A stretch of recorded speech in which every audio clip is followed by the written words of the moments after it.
Jakarta, Kamis malam, 28 Agustus 2025. Jalanan di kawasan Pejompongan, Jakarta Pusat, masih ramai meski jam sudah menunjukkan pukul 9 malam. Lalu lintas padat merayap. Lampu kendaraan bersahut-sahutan, menciptakan kerlip yang melebur dengan suara klakson bersahutan. Di tengah hiruk-pikuk itu, seorang anak muda bernama Afan Kurniawan, 21 tahun, sedang mengendarai motor dengan jaket hijau ojol yang masih melekat di tubuhnya. Malam itu ia baru saja mengantarkan pesanan makanan ke salah satu pelanggan yang tinggal di sekitar Bendungan Hilir. Dari aplikasi di ponselnya, ada satu order lagi yang masuk tak jauh dari lokasi. Afan dikenal sebagai sosok yang tak kenal lelah. Ia masih muda, tapi sudah menjadi tulang punggung keluarga. Sejak lulus SMA, ia memutuskan bekerja sebagai driver ojol demi membantu ekonomi orang tuanya. Nggak apa-apa capek, yang penting bisa bantu ibu sama bapak, begitu katanya pada sahabatnya, Rudy, yang juga berprofesi sama. Malam itu, Rudy sebenarnya sempat mengajaknya pulang lebih awal. "Fen, udah malam nih, pulang aja. Besok lanjut lagi," kata Rudy lewat panggilan singkat. Tapi Afan menolak. "Satu order lagi, Rud. Lumayan buat tambah-tambah besok," jawabnya sambil tertawa kecil. Tak ada yang tahu, order malam itu menjadi perjalanan terakhir Afan. Sekitar pukul 21.30 WIB, di simpang Pejompongan Raya, lampu lalu lintas berubah merah. Afan berhenti di sisi jalan, menunggu giliran. Dari arah seberang, suara sirine terdengar nyaring. Warga yang ada di sekitar jalan mulai menoleh. Ternyata ada mobil rantis Brimob melaju dengan kecepatan cukup tinggi. Kendaraan itu besar, hitam legam, dan lampu sorotnya menembus keramaian. Warga yang melihat sontak memberi jalan. Di tengah situasi itu, ada momen yang tak pernah dilupakan saksi mata. Seorang pedagang kaki lima, Pak Salim, yang berjualan gorengan tak jauh dari lampu merah, masih ingat jelas detiknya. Tiba-tiba motor anak itu goyang, kayak tersenggol dari belakang, terus jatuh. Belum sempat bangun, rantis itu udah melintas dan suaranya tercekat. Warga sekitar ikut menjerit ketika tubuh Afan terlindas ban depan kendaraan besar itu. Jeritan, "Tolong! Tolong!" langsung terdengar di tengah jalan. Beberapa pengendara motor berhenti dan berlari ke arah Afan yang terkapar. Darah mengalir deras dari tubuhnya, membasahi aspal hitam malam itu. Rudy, yang kebetulan masih berada tak jauh dari lokasi karena menunggu order berikutnya, langsung panik ketika melihat kerumunan. Saat ia mendekat, wajahnya pucat seketika. Itu adalah sahabatnya, Afan. "Astagfirullah, Fen," teriaknya sambil mencoba mengangkat tubuh sahabatnya yang sudah lemas. Mobil rantis itu memang berhenti, tapi beberapa meter setelah kejadian. Anggota Brimob yang ada di dalam turun, sebagian tampak gugup melihat massa yang mulai berkerumun. Ada ketegangan singkat. Warga marah, sebagian berteriak meminta pertanggungjawaban. Namun fokus utama malam itu adalah menyelamatkan Afan yang masih bernapas meski dengan kondisi kritis. Dengan bantuan warga, tubuh Afan segera diangkat ke dalam mobil warga sipil yang bersedia mengantar ke rumah sakit terdekat. Pilihannya jatuh pada Rumah Sakit Cipto Mangunkusumo, RSCM, rumah sakit rujukan terbesar di Jakarta. Selama perjalanan, Rudy terus menggenggam tangan Afan yang sudah dingin. "Tahan, Fen. Lo harus kuat. Lo nggak boleh tinggalin gue," bisiknya dengan suara bergetar. Tapi di dalam hatinya, ia tahu kondisi sahabatnya sudah sangat parah. Sesampainya di IGD RSCM, tim medis langsung menangani Afan. Tubuhnya penuh luka, beberapa bagian patah, dan perdarahan hebat membuat kondisinya kritis. Rudy terduduk di kursi tunggu dengan wajah pucat, sementara kabar sudah menyebar cepat melalui media sosial. Beberapa saksi yang sempat merekam detik-detik pasca kejadian mengunggah video ke Instagram. Dalam hitungan menit, unggahan itu viral. Tagar ojol dilindas rantis mulai bermunculan. Di sisi lain kota, di rumah sederhana di kawasan Jatipulo, Palmerah, Jakarta Barat, keluarga Afan belum tahu apa yang terjadi. Ibu Siti, ibunda Afan, masih duduk di ruang tamu sambil menunggu anaknya pulang. Ia biasa menyiapkan teh hangat untuk Afan ketika selesai narik malam. Sementara Pak Ahmad, ayahnya, sudah tertidur di kamar karena kelelahan setelah seharian bekerja sebagai buruh harian. Hingga telepon berdering keras. Rudy yang menghubungi dengan suara terbata-bata. "Bu, Afan kecelakaan, Bu." Sekarang di RSCM, Ibu Siti menjatuhkan ponsel dari tangannya. Jantungnya serasa berhenti. Ia berteriak memanggil suaminya, dan tanpa pikir panjang mereka langsung berangkat ke rumah sakit. Namun takdir sudah ditulis. Meski tim medis berusaha sekuat tenaga, nyawa Afan tak bisa diselamatkan. Pukul 23.15 WIB, dokter keluar dari ruang IGD dengan wajah muram. "Kami sudah berusaha maksimal, tapi korban tidak tertolong," ucapnya pelan. Suara itu seperti petir menyambar telinga keluarga yang baru saja tiba. Ibu Siti langsung jatuh pingsan, sementara Pak Ahmad terduduk lemas sambil menutup wajah dengan kedua tangannya. Kabar kematian Afan semakin cepat menyebar. Malam itu, RSCM dipenuhi oleh rekan-rekan ojol yang mendengar berita.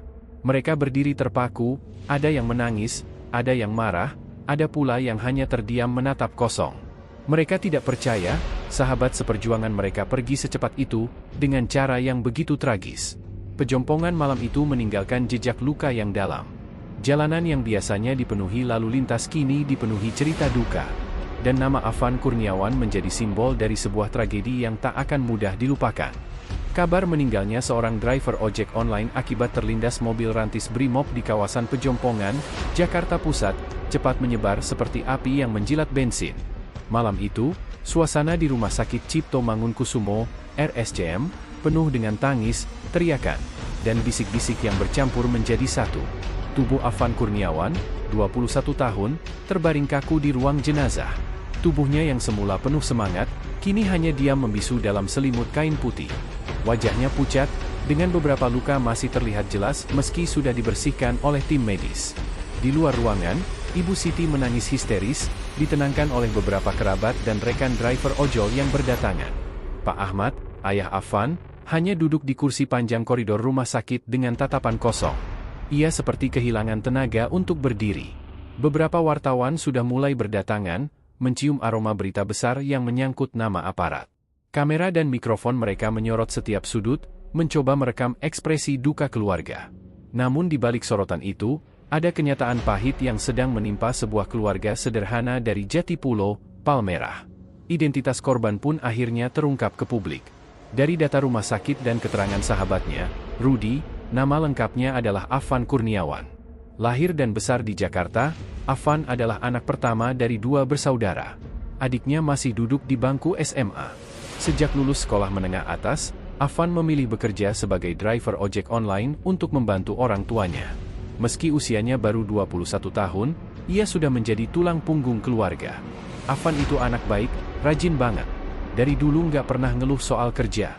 Kalau pulang malam, dia selalu bilang, "Nggak apa-apa Bu, yang penting ada rezeki buat besok," ujar Ibu Siti dengan suara parau di depan jenazah anaknya. Air matanya tak kunjung berhenti, seakan tak percaya bahwa anak sulungnya kini terbujur kaku di depan mata.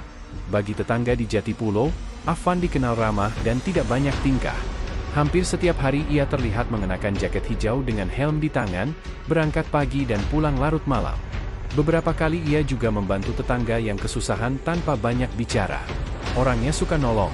Pernah ada ibu-ibu jatuh di jalan, dia langsung turun dari motor dan bantu. Itu Afan, nggak bisa lihat orang susah, kenang Burini, tetangga rumahnya. Sementara itu, Rudi, sahabat sekaligus rekan kerjanya, masih belum bisa menerima kenyataan. Malam itu, ia ikut mengurus semua proses administrasi di rumah sakit. Dengan mata sembab, Rudi berkata kepada para driver ojol yang datang, Afan orangnya selalu semangat, nggak pernah males.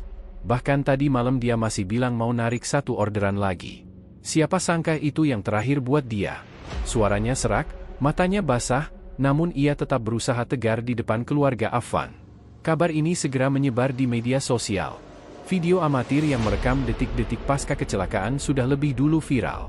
Dalam rekaman itu, terlihat kerumunan warga berusaha menolong seorang driver ojol muda yang terkapar di jalan, sementara mobil rantis Brimob berhenti beberapa meter dari lokasi. Wajah-wajah panik warga terekam jelas. Beberapa akun besar di Instagram dan Twitter membagikan ulang video tersebut dengan tagar keadilan untuk Afan dan ojol dilindas rantis. Identitas Afan pun tersebar luas. Dalam hitungan jam, netizen memenuhi kolom komentar dengan doa dan amarah. Doa untuk Afan membanjiri unggahan rekan-rekan ojol yang mengenangnya sebagai sosok baik hati. Di sisi lain, amarah publik ditujukan kepada pihak Brimob yang dianggap lalai hingga mengakibatkan nyawa seorang pemuda melayang. Di rumah sakit, suasana kian mengharu biru. Jenazah Afan sudah dimandikan dan disiapkan untuk dibawa ke rumah duka di Jatipulo. Di sela-sela tangisan, terdengar azan dikumandangkan oleh salah satu kerabat, mengiringi doa untuk almarhum. Rudy berdiri di sudut ruangan, menggenggam helm hijau milik Afan yang penuh goresan akibat kecelakaan. Helm itu menjadi saksi bisu detik-detik terakhir sahabatnya. Ketika mobil jenazah akhirnya membawa Afan pulang ke rumahnya, puluhan driver ojol ikut mengiringi. Mereka berkonvoi dengan lampu hazard menyala, membentuk iring-iringan panjang di jalan Jakarta malam itu. Suasana hening, hanya suara mesin motor yang terdengar. Beberapa dari mereka bahkan meneteskan air mata di atas motor. "Selamat jalan, kawan. Perjuanganmu akan kami kenang," ujar salah satu di antara mereka pelan. Di rumah kecil di Jatipulo, ratusan orang sudah menunggu. Tangisan semakin pecah ketika peti jenazah Afan diturunkan dari mobil. Ibu Siti kembali menjerit histeris, memeluk peti itu sambil berkata, "Fen, bangun, nak, jangan tinggalin ibu." Suasana begitu pilu hingga membuat semua orang yang hadir ikut menangis. Tetangga berdatangan memberikan dukungan. Mereka tahu betul bagaimana Afan selama ini menjadi kebanggaan keluarganya. Seorang tetangga laki-laki, Pak Darto, berkata lirih, "Anak itu nggak pernah bikin masalah, justru selalu berusaha bantu orang tuanya. Ini musibah besar buat kita semua." Sementara itu, di dunia maya, berita ini semakin ramai dibicarakan. Beberapa media nasional sudah menurunkan artikel tentang driver ojol tewas dilindas rantis Brimob di Pejompongan. Nama Afan Kurniawan terpampang jelas di layar gawai masyarakat. Wajahnya yang masih muda membuat banyak orang terenyuh. Dalam waktu singkat, tragedi Afan bukan lagi sekadar kecelakaan. Ia berubah menjadi simbol ketidakadilan, simbol suara rakyat kecil yang seringkali terpinggirkan. Identitasnya yang sederhana justru memperkuat simpati publik. Afan bukan siapa-siapa, tapi ia mewakili jutaan pekerja keras di kota besar yang berjuang mencari nafkah setiap hari. Malam itu, Jakarta seakan berhenti sejenak. Dari jalanan ramai Pejompongan hingga gang sempit di Jatipulo, nama Afan bergema di mana-mana. Dan duka itu baru saja dimulai. Malam itu, Kamis 28 Agustus 2025, kawasan Pejompongan, Jakarta Pusat berubah menjadi saksi bisu dari tragedi yang tak pernah dibayangkan siapapun. Saat mobil rantis Brimob melintas dan tubuh Afan Kurniawan terlindas, ratusan pasang mata menjadi saksi langsung. Suara jeritan warga, tangisan, dan kepanikan memenuhi udara malam. Di trotoar, seorang penjual gorengan bernama Pak Salim masih tak bisa melupakan pemandangan itu. Ia duduk di kursi kayu kecil, tangannya gemetar setiap kali bercerita. "Saya lihat dengan mata kepala sendiri. Anak itu jatuh, mungkin tersenggol motor lain, tapi saya nggak sempat jelas lihat. Tiba-tiba rantis itu melintas, dan, ya Allah, ia tak melanjutkan kata-katanya. Matanya berkaca-kaca, suara tercekat di tenggorokan." Beberapa meter dari warung gorengan Pak Salim, ada Bu Marni, seorang pedagang nasi uduk. Malam itu ia baru saja membereskan lapaknya ketika melihat kerumunan. "Saya kira ada tawuran atau apa, ternyata anak ojol itu tergeletak. Darahnya banyak, nak." Orang-orang teriak-teriak minta tolong, katanya lirih. Bu Marni masih menyimpan trauma. Setiap kali menutup mata, ia teringat wajah pucat Afan yang penuh luka. Kesaksian lain datang dari seorang mahasiswa bernama Fauzan yang kebetulan melintas dengan motornya. Ia menjadi salah satu orang pertama yang merekam peristiwa tersebut dengan ponsel. Videonya kemudian viral di media sosial. "Awalnya saya kaget, kenapa tiba-tiba ada orang jatuh di tengah jalan.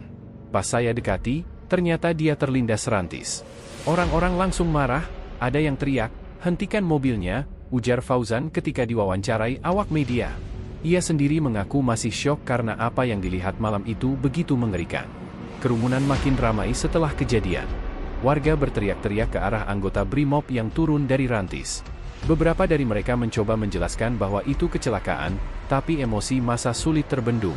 "Kalau bukan ditahan, mungkin udah ricuh malam itu," cerita Andi, seorang tukang parkir yang juga menyaksikan kejadian. Menurutnya, beberapa warga hampir saja melampiaskan amarahnya kepada petugas di tempat. Namun perhatian akhirnya tertuju pada upaya menyelamatkan Afan yang masih bernapas meski sangat lemah. Suasana mencekam malam itu masih teringat jelas oleh Rudy, sahabat sekaligus rekan kerja Afan. Ia berada tak jauh dari lokasi ketika kecelakaan terjadi. Dengan suara bergetar, ia menceritakan ulang. "Gue masih ingat jelas. Fen jatuh, terus rantis itu nggak sempet berhenti. Gue teriak-teriak, tapi semua kayak lambat banget. Pas gue samperin, dia udah lemah banget. Darahnya, gue nggak kuat liatnya," ujar Rudy, menunduk menahan air mata. Kesaksian warga semakin memperjelas bahwa tragedi itu bukan sekadar kecelakaan biasa. Banyak yang mengatakan kendaraan rantis melaju cukup cepat di tengah lalu lintas padat. Itu mobil gede, Mas. Harusnya hati-hati. Jalanan sempit, rame, kok bisa ngebut begitu, kata Pak Roni, pengemudi bajai yang sedang mangkal di dekat lokasi. Ia menggeleng-gelengkan kepala, merasa heran sekaligus geram. Beberapa warga juga menyebutkan sempat melihat lampu rantis menyala terang dan sirinenya meraung. Namun, tetap saja, dalam kondisi jalan yang padat, sulit bagi pengendara kecil seperti Afan untuk menghindar. Ya kalau mobil segede itu lewat, kita mana bisa lari cepat. Motor kecil pasti rawan banget, ujar seorang pengendara ojek online lain yang enggan disebutkan namanya. Malam itu, suasana sekitar pejompongan penuh dengan suara orang berbicara, bertanya-tanya, hingga menangis. Warga yang biasanya terbiasa dengan hiruk-pikuk lalu lintas Jakarta, kini dihadapkan pada pemandangan yang tak biasa. Seorang anak muda terkapar, dan nyawanya melayang hanya karena satu momen. Kejadian itu membuat banyak warga memutuskan untuk tetap berada di lokasi meski sudah larut malam. Mereka merasa harus menjadi saksi dan memberikan keterangan bila dibutuhkan. Sebagian besar masih diliputi kemarahan dan rasa tidak percaya. Di media sosial, kesaksian mereka juga bermunculan. Seorang pengguna Instagram dengan akun Ohmegat menulis, "Saya ada di lokasi. Beneran kejadian. Driver ojol muda dilindas rantis Brimob. Warga ramai banget, pada marah. Semoga keluarganya kuat." Unggahan itu disertai video singkat yang memperlihatkan detik-detik setelah kejadian, ketika tubuh Afan diangkat oleh warga ke dalam mobil. Tidak hanya warga sipil, beberapa rekan ojol yang kebetulan berada tak jauh dari TKP juga turut menjadi saksi. Mereka merasakan langsung bagaimana sulitnya menyaksikan teman seperjuangan mereka mengalami nasib tragis. Ini kayak mimpi buruk. Biasanya kita cuma dengar cerita di berita, tapi sekarang kita lihat sendiri. Sahabat kita sendiri jadi korban, kata Bayu, salah seorang ojol yang datang belakangan. Dari semua kesaksian itu, satu hal yang sama, rasa kehilangan dan kemarahan bercampur menjadi satu. Tidak ada yang menyangka malam itu, jalanan pejompongan yang biasanya hanya dilalui ribuan kendaraan, berubah menjadi lokasi tragedi yang menghapus satu nyawa muda penuh harapan. Sementara jenazah Afan sudah dibawa ke rumah duka, cerita-cerita dari saksi mata terus berseliweran. Media mulai mewawancarai warga, dan setiap orang memberikan potongan cerita yang semakin menyayat hati. Afan disebut sempat mengerang kesakitan sebelum akhirnya tidak sadarkan diri. Warga berusaha sekuat tenaga menolong, tapi luka yang dideritanya terlalu parah. Kisah malam itu akan terus menjadi kenangan buruk bagi siapapun yang melihatnya. Dan kesaksian warga menjadi bukti penting, bahwa tragedi ini bukan sekadar angka di laporan, melainkan kisah nyata seorang anak muda yang meregang nyawa di jalanan ibu kota. Malam itu hujan turun tipis membasahi kawasan Jatipulo, Palmerah, Jakarta Barat. Rumah sederhana keluarga Afan Kurniawan dipenuhi para pelayat. Lilin-lilin kecil menyala, aroma bunga melati bercampur bau tanah basah memenuhi udara. Suasana sendu itu hanya menambah luka keluarga yang tengah berduka setelah menerima kenyataan pahit, anak sulung mereka, Afan, meninggal dunia karena terlindas mobil rantis Brimob di kawasan pejompongan. Di ruang tamu, Ibunda Afan, Ibu Ratna, duduk lemah di kursi kayu. Tangisnya pecah tiap kali menatap foto Afan yang tersenyum di bingkai sederhana. "Anakku masih muda, baru 21 tahun. Kenapa harus begini nasibnya? Dia hanya cari nafkah, bukan kriminal, bukan orang jahat," lirihnya sambil memegang dada. Suasana kian pilu saat adik bungsu Afan, Sinta, berusia 12 tahun, duduk memeluk guling yang biasa digunakan kakaknya saat tidur. "Kak Afan janji mau beliin aku sepatu baru buat sekolah," ucapnya polos, membuat para tetangga menahan air mata. Beberapa kerabat dan teman sesama driver ojol turut hadir. Mereka mengenal Afan sebagai anak muda yang tekun, tidak pernah menolak order, meski hujan deras atau larut malam. Dia itu tulang punggung keluarga. Bapaknya sudah lama sakit, jadi Afan yang ambil alih cari uang, ujar Benny, sahabat sesama ojol yang malam itu tak kuasa menahan emosi. Sementara itu, di sisi lain kota, pihak Brimob mulai gencar menyampaikan permintaan maaf secara terbuka. Jemmy, perwakilan resmi, menegaskan bahwa institusinya tidak akan lepas tangan. "Kami turut berduka atas wafatnya Afan Kurniawan. Kami sudah berkomunikasi dengan pihak keluarga dan akan bertanggung jawab penuh, baik secara hukum maupun moral," katanya dalam keterangan pers. Namun ucapan maaf itu belum mampu meredam amarah sebagian masyarakat. Di media sosial, nama Afan mendadak jadi trending. Ribuan netizen menuntut keadilan, membanjiri unggahan dengan tagar keadilan untuk Afan dan Rantis Brimob. Banyak yang mengunggah potret terakhir Afan dengan jaket hijau ojolnya, seakan menjadi simbol perjuangan rakyat kecil yang terpinggirkan. Malam itu, pertemuan keluarga besar berlangsung. Paman Afan, Pak Hashim, berdiri di hadapan semua pelayan. Suaranya bergetar, tapi tegas. Kita bukan mau melawan aparat, tapi kita menuntut kebenaran. Nyawa Afan tidak bisa ditukar dengan sekadar maaf. Kita ingin ada proses hukum yang jelas. Jangan sampai ini dianggap kecelakaan biasa lalu hilang begitu saja. Di Rumah Sakit Cipto Mangunkusumo, jenazah Afan masih berada di ruang forensik. Proses administrasi berjalan lambat, menambah penderitaan keluarga. Sang ayah, Pak Kurnia, meski tubuhnya lemah akibat stroke, memaksa datang dengan kursi roda. Ia hanya bisa menatap putranya yang terbujur kaku. "Nak, kau yang seharusnya nanti mandikan aku, tapi sekarang ayah yang mandikan kamu duluan," ucapnya terbata, membuat banyak orang menitikkan air mata. Latar kisah semakin tegang ketika kabar beredar bahwa pengemudi Rantis yang menabrak Afan sudah diamankan oleh Provos Brimob. Namun, detail identitas dan status hukum pelaku masih ditutup rapat. Hal ini membuat spekulasi liar merebak, apakah pelaku benar-benar akan dihukum atau hanya diselamatkan oleh institusi? Di sisi lain, kawan-kawan ojol mulai berencana melakukan aksi solidaritas. Mereka ingin menggelar konvoi ke rumah duka dan ke markas Brimob sebagai bentuk tuntutan. Kita ini rakyat kecil, jangan selalu jadi korban. Hari ini Afan, besok bisa siapa saja dari kita, kata Denny, koordinator komunitas ojol setempat. Hening malam di Jatipulo semakin menusuk saat suara azan subuh terdengar. Keluarga dan kerabat bersiap memandikan jenazah Afan. Air mata bercampur air wudhu, doa-doa dipanjatkan agar arwahnya tenang. Namun di balik doa itu, ada bara yang kian membesar, bara tuntutan keadilan yang tidak bisa dipadamkan hanya dengan janji manis. Narasi ini menegaskan, duka keluarga Afan bukan sekadar kabar duka biasa. Ini adalah potret nyata bagaimana seorang rakyat kecil bisa kehilangan nyawa di jalanan tanpa pernah meminta musibah itu datang.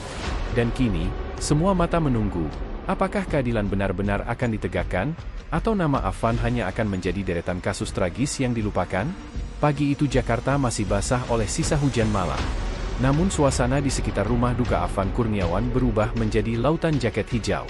Ratusan pengemudi ojek online dari berbagai sudut kota berbondong-bondong datang, sebagian membawa bunga, sebagian lagi hanya dengan helm dan wajah muram penuh duka.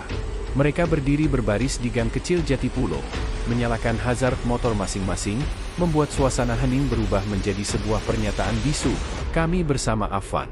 Di tengah kerumunan, Benny, sahabat sekaligus rekan sesama ojol yang paling dekat dengan Afan, berdiri di atas sebuah kursi plastik, suaranya bergetar namun tegas. "Saudara-saudara, Afan bukan hanya teman kita. Dia simbol kita semua. Hari ini dia jadi korban, besok bisa siapa saja. Kita tidak boleh diam. Kita harus tuntut keadilan sampai ke ujung." Teriakan, "Hidup ojol!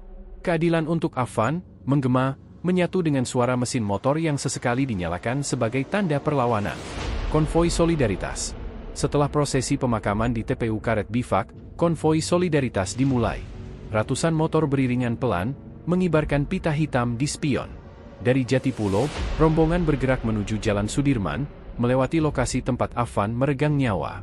Setiap melewati perempatan, masyarakat menepi memberi jalan, beberapa bahkan melambaikan tangan tanda simpati. Di trotoar, ada yang mengabadikan momen itu dengan kamera ponsel, lalu mengunggah ke media sosial. Tak butuh waktu lama, tagar keadilan untuk Afan kembali menduduki puncak trending. Konvoi itu berhenti sejenak di lokasi kecelakaan, Pejompongan. Di sana, Sinta, adik kecil Afan, meletakkan bunga mawar putih di atas aspal yang masih menyisakan bekas rem darah. Ia menunduk, berdoa pelan, lalu berkata lirih, "Semoga Kak Afan tenang di surga." Banyak ojol yang tak kuasa menahan air mata. Beberapa dari mereka berlutut, mengetuk helm di aspal, sebagai simbol kehilangan. Tekanan publik meningkat. Di saat yang sama, media mulai meliput dengan intens. Beberapa stasiun televisi menyiarkan langsung konvoi solidaritas tersebut.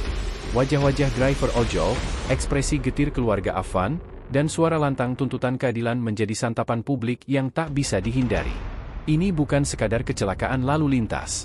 Ini soal nyawa manusia dan tanggung jawab aparat, ujar seorang pengamat hukum di layar kaca, menambah tekanan terhadap Brimob. lembaga bantuan hukum pun mulai turun tangan. Lebih Jakarta menyatakan siap mendampingi keluarga Afan. Kami tidak ingin kasus ini berhenti pada permintaan maaf. Proses pidana harus dijalankan, transparan, dan pelaku harus diadili, tegas perwakilannya. Sikap Brimob. Di markas Brimob, suasana tidak kalah panas. Komandan Brimob, Brigjen Hadi Santosa, akhirnya memberi pernyataan resmi. Dengan wajah tegang, ia mengumumkan bahwa pengemudi rantis sudah ditetapkan sebagai tersangka. Kami tidak akan menutup-nutupi. Anggota kami yang lalai harus bertanggung jawab. Proses hukum berjalan di bawah pengawasan Propam dan Polda Metro Jaya, ucapnya di hadapan wartawan. Namun banyak yang masih skeptis. Jangan cuma dijadikan kambing hitam. Jangan berhenti di prajurit bawahan. Harus ada evaluasi komando, kenapa rantis bisa dikerahkan dan menimbulkan korban sipil, cuit seorang aktivis di Twitter. Bara di jalanan. Di posko komunitas ojol, malam itu puluhan driver berkumpul. Mereka merencanakan aksi lanjutan, mendatangi DPR untuk meminta wakil rakyat ikut menekan aparat agar transparan. Kita nggak mau kasus ini cuma jadi berita 3 hari, habis itu hilang. Afan harus jadi pelajaran, bukan korban sia-sia, kata Denny, koordinator komunitas. Benny menambahkan dengan suara lantang, kalau keadilan tak datang, kita sendiri yang akan menjemputnya. Kita rakyat kecil, tapi suara kita bisa mengguncang kota ini. Sorak setuju menggema. Bara itu semakin menyala.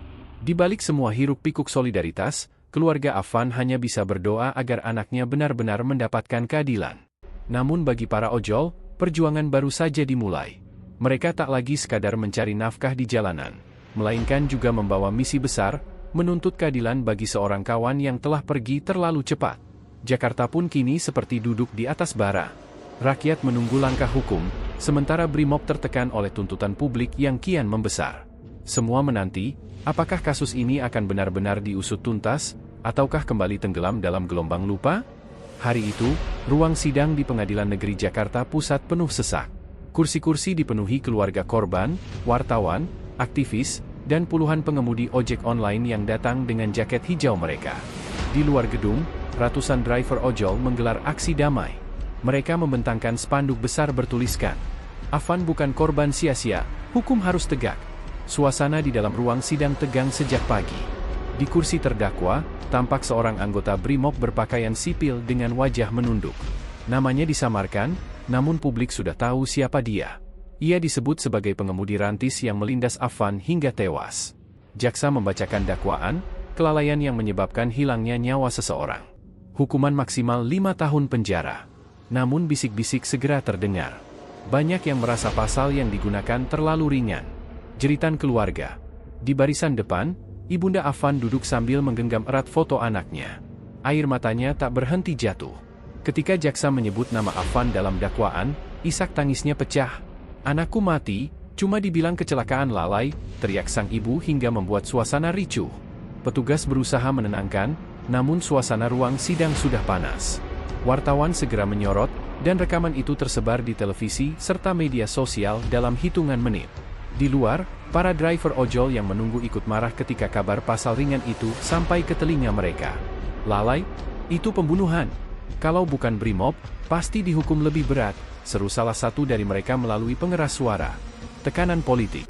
Di Senayan, beberapa anggota DPR ikut bersuara.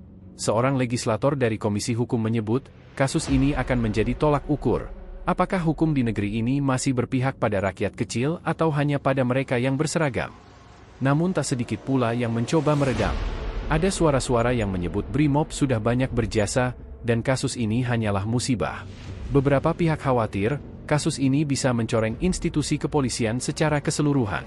Sementara itu, di internal Brimob, muncul kegelisahan. Beberapa anggota muda merasa resah karena institusi mereka jadi sasaran kebencian publik. "Kami merasa semua dosa ditimpakan pada kami.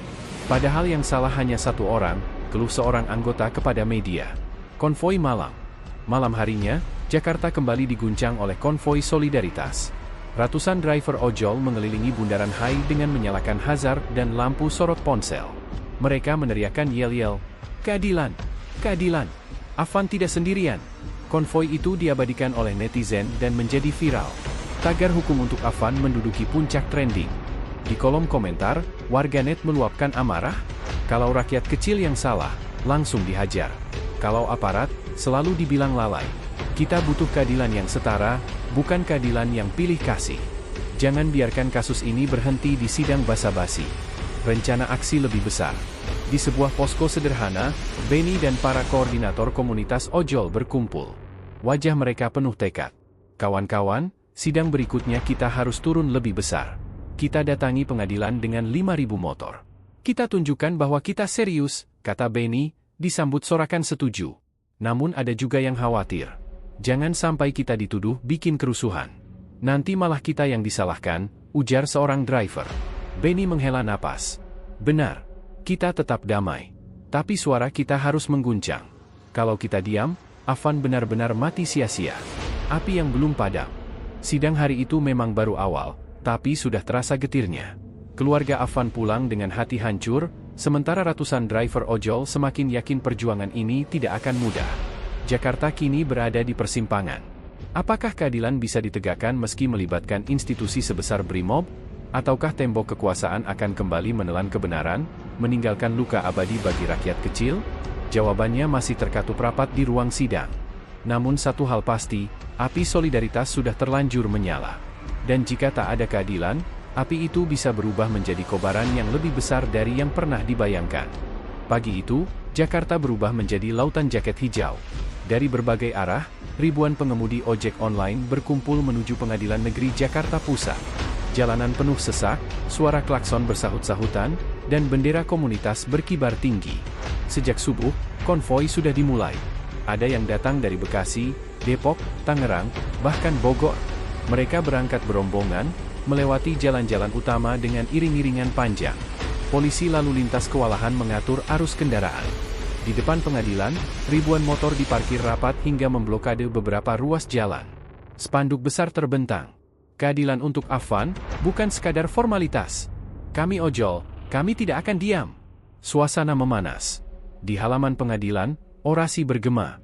Benny, koordinator aksi, berdiri di atas mobil komando dengan pengeras suara di tangannya. Afan adalah salah satu dari kita. Hari ini dia sudah tiada, tapi kita tidak akan biarkan kematiannya ditutupi dengan kata lalai. Hukum harus ditegakkan, tanpa pandang bulu. Sorakan massa menggema. Ratusan tangan mengepal ke udara. Suasana semakin panas ketika kabar menyebar bahwa sidang ditunda karena alasan teknis. Ditunda lagi? Apa mereka main-main dengan nyawa orang? Teriak seorang pengemudi, membuat massa semakin gelisah. Barikade aparat. Di sisi lain, ratusan polisi bersenjata lengkap sudah berjaga. Tameng anti huru-hara, gas air mata, hingga water cannon disiapkan. Mereka berdiri membentuk barikade tebal di depan pintu masuk pengadilan. Kapolres setempat mencoba menenangkan. Saudara-saudara, aksi boleh, tapi jangan anarkis. Kami hanya menjalankan tugas pengamanan. Namun sebagian besar massa tidak percaya. Kalian yang seharusnya melindungi, malah melindungi pembunuh, teriak seorang ojol dengan wajah merah padam. Teriakan Ibu Afan. Tiba-tiba, suasana terhenti sejenak ketika Ibunda Afan keluar dari ruang sidang, ditemani kerabatnya. Dengan wajah pucat dan mata sembab, ia berdiri di hadapan ribuan massa. Mikrofon diberikan padanya. Suara seraknya membuat semua orang terdiam. Anak saya sudah tiada, jangan biarkan kematiannya ditutup-tutupi. Tolong perjuangkan, agar keadilan benar-benar ada di negeri ini. Tangisan ibu itu membuat ribuan pengemudi terisak. Banyak yang menunduk, ada pula yang menangis terbuka sambil menepuk helm di dada mereka. Pecahnya bentrokan. Ketika emosi massa memuncak, ada provokator yang tiba-tiba melempar botol plastik ke arah barikade polisi. Dalam hitungan detik, situasi meledak. Polisi mendorong massa dengan tameng, sementara sebagian pengemudi membalas dengan teriakan dan lemparan. Gas air mata ditembakkan ke udara. Kepulan asap putih menyebar, membuat massa berlarian sambil batuk-batuk. Suara sirene meraung, sementara water cannon menyembur ke arah kerumunan. Benny berteriak dari mobil komando, "Tenang, jangan terpancing, kita datang untuk damai." Namun suara itu tenggelam oleh hiruk-pikuk bentrokan. Beberapa pengemudi terjatuh, ada yang terluka terkena pentungan. Ambulans sukarela dari komunitas sosial ojol masuk untuk mengevakuasi korban. Media internasional meliput. Kekacauan itu tidak hanya jadi berita nasional, tapi juga masuk ke media internasional. Judul-judul besar muncul, ribuan ojek online kepung pengadilan di Jakarta. Kasus Brimob lindas ojol berubah jadi krisis nasional. Tuntutan keadilan memicu bentrokan di ibu kota Indonesia. Reputasi kepolisian semakin terpojok. Pemerintah mulai merasa tekanan yang luar biasa. Malam yang gelap. Malam harinya, banyak pengemudi yang masih bertahan di sekitar pengadilan meski aparat terus berjaga. Mereka menyalakan lilin, berdoa bersama, dan menyanyikan lagu-lagu perjuangan. Di media sosial, tagar Afan tidak sendiri dan hukum untuk rakyat menjadi trending nomor 1. Netizen membanjiri komentar, mendesak agar sidang dilakukan dengan transparan. Namun di sisi lain, ada kabar beredar bahwa beberapa aktivis ojol mulai dipantau. Ada yang mendapat telepon misterius, ada pula yang merasa diikuti. Api belum padam. Narasi hari itu berakhir dengan gambaran jelas, bentrokan sudah terjadi, korban berjatuhan, dan ketidakpercayaan publik semakin dalam. Pertanyaannya kini, apakah pemerintah akan membuka jalan keadilan, atau justru memperkeras represi? Karena jika suara rakyat terus dipaksa bungkam, lautan hijau itu mungkin tidak hanya akan mengepung pengadilan, tetapi juga mengguncang seluruh ibu kota. Sepekan setelah bentrokan besar di depan Pengadilan Negeri Jakarta Pusat, suasana Jakarta belum kembali normal. Jalan-jalan utama masih dipenuhi mural dan coretan protes. Darah ojol, darah rakyat, hukum untuk semua, bukan untuk yang berkuasa. Namun, di balik keheningan malam, mulai muncul kabar-kabar yang membuat para pengemudi resah. Beberapa koordinator aksi dipanggil polisi dengan alasan klarifikasi. Ada pula yang mengaku mendapat ancaman lewat telepon. Nomor asing mengirim pesan singkat. Berhenti teriak-teriak. Kalau tidak, keluarga lo yang jadi korban. Aktivis yang diculik. Malam itu, salah satu tokoh penting pergerakan ojol, Ardi, tiba-tiba menghilang. Rekan-rekannya terakhir kali melihatnya di sebuah warung kopi dekat Cempaka Putih. Handphonenya mati, motornya tertinggal, dan jejaknya hilang tanpa kabar. Keesokan harinya, foto Ardi beredar di media sosial. Wajahnya lebam, bajunya robek. Ia ditemukan dalam keadaan setengah sadar di pinggiran Bekasi. Satu kalimat lirih yang keluar dari bibirnya membuat bulu kuduk berdiri. Mereka, bukan begal. Mereka, aparat. Politik mulai bergerak. Kasus Afan tak lagi sekadar kasus kecelakaan lalu lintas. Ia berubah menjadi isu nasional yang mengguncang DPR. Sejumlah anggota dewan dari oposisi memanfaatkan momentum ini untuk menyerang pemerintah. Di sidang paripurna, seorang anggota DPR berdiri lantang. Rakyat kecil, yang setiap hari berjuang di jalanan, justru dilindas dan diperlakukan semena-mena. Apakah negara ini hanya berpihak pada mereka yang berseragam? Ruang sidang bergemuruh. Sebagian anggota DPR bertepuk tangan, sebagian lain hanya tertunduk. Media massa menyorot tajam pernyataan itu. Dukungan dari luar negeri. Sementara itu, LSM Internasional mulai menyoroti kasus ini. Amnesty International mengeluarkan pernyataan resmi, menuntut transparansi dalam proses hukum dan perlindungan terhadap pengemudi ojol yang melakukan aksi damai. Kami melihat adanya pola intimidasi yang serius terhadap kelompok masyarakat sipil. Jika ini dibiarkan, akan menjadi presiden buruk bagi demokrasi di Indonesia. Pernyataan itu menyebar cepat di media sosial, membuat pemerintah semakin tertekan. Ibu Afan bicara di TV nasional. Di tengah riuh politik, Ibu Afan kembali tampil di layar televisi. Kali ini, ia duduk di kursi talkshow nasional. Wajahnya tampak lebih tegar, meski matanya tetap sembab. Anak saya bukan siapa-siapa?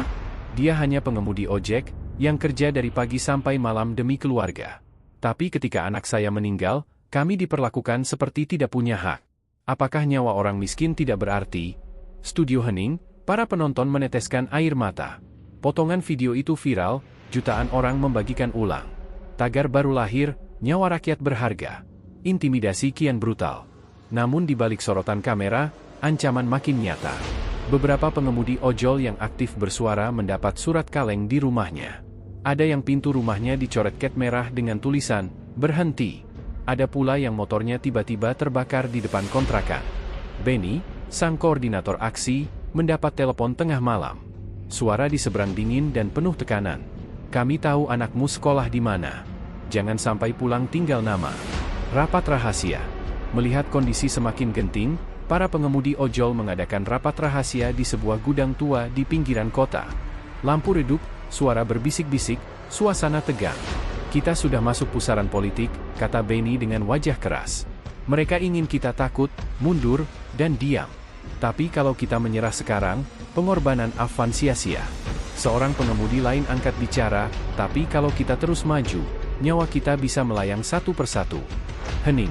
Semua sadar, perjuangan ini tak lagi sekadar soal keadilan, tapi soal hidup dan mati. Api perlawanan menyala. Di akhir rapat, seorang pengemudi muda berdiri. Ia mengangkat helm hijau miliknya tinggi-tinggi. Kalau mereka anggap kita hanya rakyat kecil yang bisa diinjak, biar mereka lihat. Kita bukan hanya tukang antar makanan atau penumpang.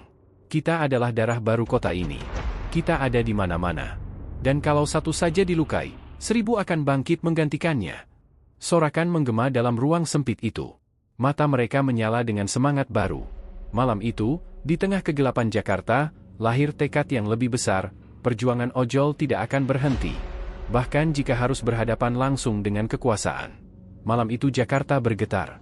Ribuan pengemudi ojol, buruh, mahasiswa, hingga masyarakat sipil turun ke jalan.